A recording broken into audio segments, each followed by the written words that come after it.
Hello everyone, it's another chance that we have to discuss matters of concern in our society. And today we are discussing matters drug, substance and abuse. And this is a matter of concern, especially with our young people. And not only young, we are also experiencing the same problem with our old folks.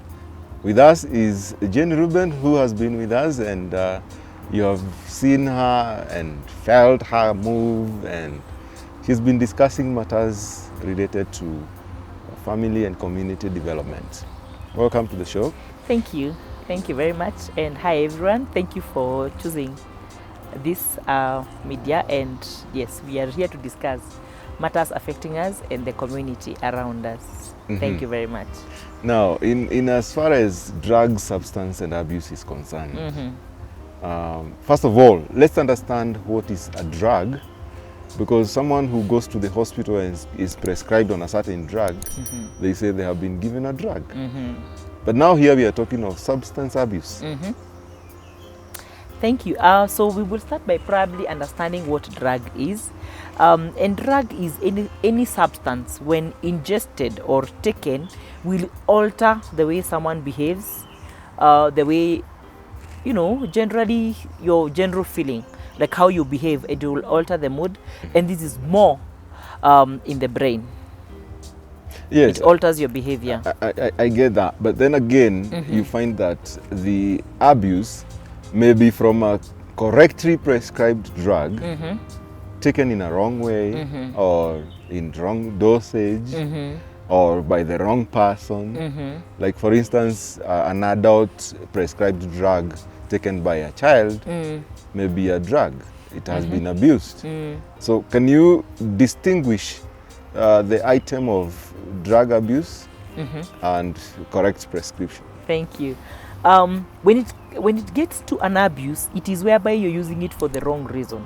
Like for example, you have just mentioned that there are medical drugs, medicines that probably someone can misuse, and that's why then the aspect of abuse is coming in. So if it is not correctly used or used for the purpose that it was intended for, then that is where drug abuse is coming in. So you will find that most people will use drugs for, you know, for purposes that are not medical. You know, someone can probably take, if you're prescribed for 2 Panadols, you take 3 or 4. That is an abuse of that drug. But then there are also drugs that will alter the mood, you know, and these are psychotic drugs, you know, drugs that will cause a difference in how you're behaving, in how maybe you're feeling. They will alter your mood and behavior. Yes. Now, we have a problem with the young people knowing which drug to take when, or they have been given wrong information. Probably in school, you may find maybe the Form 1s who are joining secondary school, they find their peers who are in higher level, and probably they are given cannabis sativa, and they are told that with this one, you're going to perform Ace. Anti mathematics doesn't enter, it will come express. And they are taking that. Yes. If it is young girls, they are engaging themselves in premarital sexual behaviors, and every morning they go for the, what do they call it? Is it a P what? Yeah, that emergency pill. That's another drug. Now, can you like describe those drugs that are being abused? So we have different types of drugs. Like I mentioned before, we have psychotic drugs that these are drugs that probably are taken to alter the mood, either for someone to feel high or for someone to, you know, just be happy, you know, to gain a high.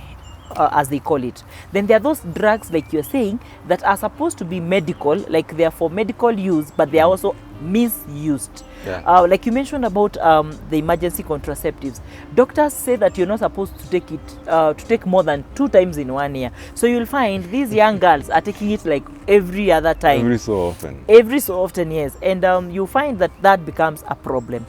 There's a research that was done in Nairobi sometimes.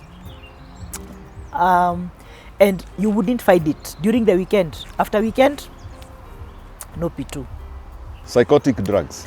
Yes, psychotic drugs, I said, are drugs that will, when ingested or when taken, they will alter the mood of someone, and you know, they will behave in a certain way.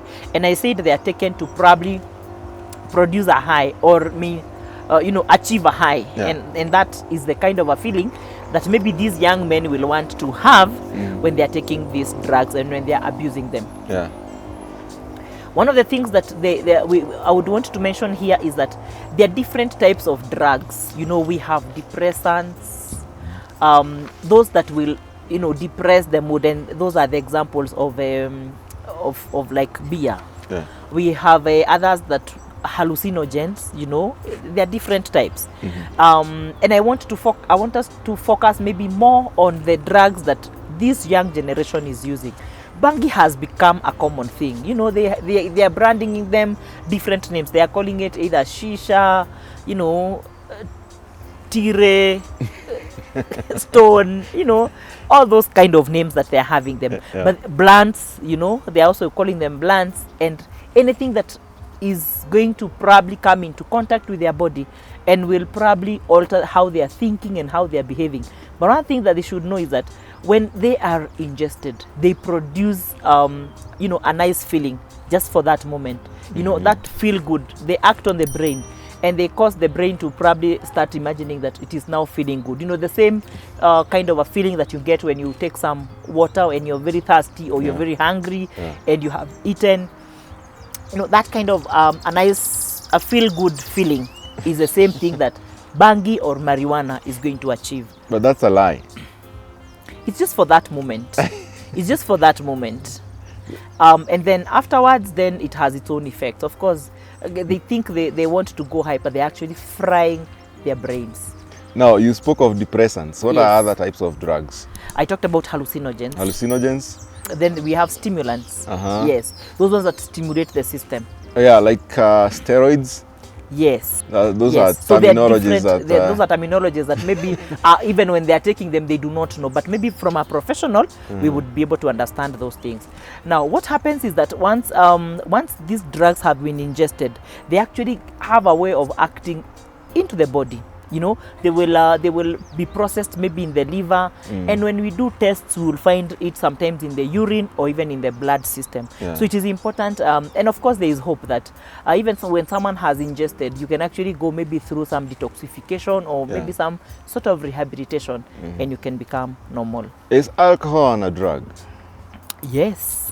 Alcohol, when ingested, it falls at the category of the depressants. So when it is taken in large quantities, it is going to cause also some harm into the body. Yes. Now, what are some of the side effects that we will experience a drug addict or somebody who is absorbing or consuming the drugs expect to feel? Well, they are depending with whatever the person has used. Then you will find they have different effects. Like you will find someone suffering from a liver. The liver will probably be destroyed. There is liver cirrhosis. Then there is also an aspect of people psychosis that is induced, or madness that is induced because of drugs. And this induced psychosis actually happens a lot when someone is ingesting bangi or marijuana. So you'll find someone behaving in a different way than they used to behave. That is some sort of madness, quote unquote, that is actually induced by the ingestion of those drugs. Then there's another aspect of some of the effects. You'll find some people will get even the cancer of the throat, maybe because of smoking. The chest can be affected. The effects to do with even bad breath because of the smoke that is coming from the bangi and the drugs that they are smoking, even cigarettes. Now, when you've mentioned something like smoking, and we have people who smoke, and when they come close to you, you don't want to talk to them. You don't want them to speak close to your ear because the breath that is coming out of their mouth, you don't want to be close to them. I don't want to imagine the experience that their partners have, knowing that you're going to sleep all night long with that person next to you. Now, what do they need to know that if we can feel and experience that smell as a third party, what is happening in their bodies? Of course, a lot is happening. You will find that in some of this bad breath is actually even coming because maybe they have tooth decays. You know, they've not even brushed properly, so that then that smoke will go. So you'll imagine smoke for today, for tomorrow, and the other day is actually still. That is why then the mouth will stink, because even the teeth may have gotten rotten. Maybe they're even cutting. There are some tooth decays. There are even cavities. So you can imagine how that combination. There are bacteria in the body, in the mouth, and then plus this smoke, it becomes just a terrible thing. So that is actually one of the things that you can actually be able to establish as an effect of smoking. Yes. And now, talking of alcohol, we have a situation where somebody doesn't go home before they take one for the road. And it becomes, I don't want to say it becomes a disease, but it becomes a habit. And that habit goes to a point that even when they are not working or they are not at home, it still calls them. At 5 o'clock, one for the road. That person wants to change. What do they do? Of course, that is like a behavior modification. And of course, a habit is a disease, you know. So when it is formed so much for a long time, then it becomes like part of you. So if this person has had this behavior of like taking one for the road on a daily basis, and they would want to change, first they would need to modify their lives, you know. And how do they modify their lives? One of the things that they would probably need to do is to probably even check on them, on their friends. Maybe sometimes, because peers are the ones who will make you to maybe pass by some place, you know, pass at a certain joint, because then your friends are there. So you would want to look at who are your friends. In behavior modification, it is actually something that you learn, and we say in counseling that you actually learn a behavior, you can unlearn that behavior, and you can relearn a new behavior. So how do you modify this behavior? You can actually unlearn that behavior of going to hook up with your friends, you know, like then you unlearn that, then you learn a new behavior of probably going home early, or connecting with maybe those ones that will not be taking you to such places. And that would probably be a good thing to do. Yes. We'll take a break, and when we come back, let's talk about how to undo the already done damage in drug and substance abuse. Yes. Thank you. Thanks.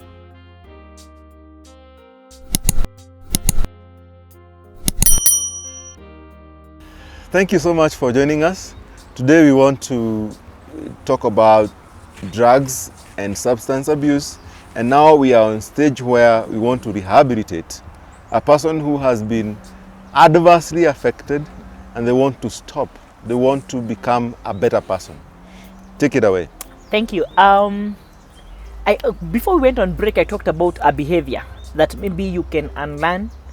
And then the behavior that you learned, you can unlearn it, then you can relearn a new behavior.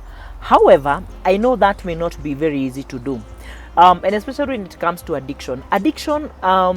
Counseling becomes a very a very hard task, even for people to stop what they are taking. And so we aid them.